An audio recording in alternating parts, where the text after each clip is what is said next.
Ce que fait Donald Trump, c'est-à-dire cette action très brutale, souvent cruelle, parce qu'il y a des séparations de famille, etc. C'est-à-dire qu'il accélère, il fait même donner l'armée, n'est-ce pas? Il a réussi à faire plier la Colombie pour qu'elle reprenne, sous menace d'augmenter les droits de douane de manière faramineuse. Est-ce que c'est un modèle pour vous?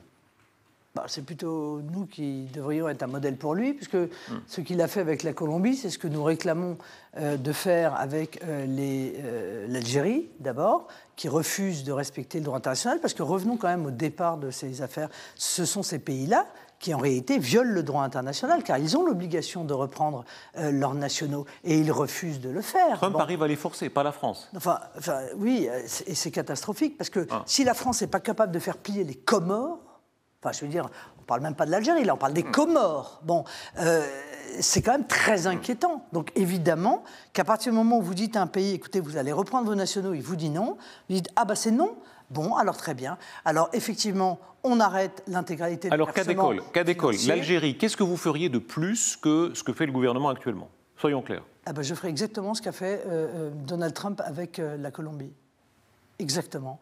C'est-à-dire que vous ne reprenez pas, vous ne respectez pas le droit international, il n'y a plus aucun transfert d'argent vers l'Algérie, il n'y a plus un seul visa, il y a évidemment la dénonciation, mais ça de toute façon il faut le faire, nonobstant le comportement d'Algérie de la Convention de 68, il n'y a aucun visa non plus pour les dirigeants algériens, il y a effectivement une attention portée aux biens détenus par les dirigeants algériens, il y a des mesures, ce qu'on appelle des mesures de rétorsion, qui sont tout à fait naturelles.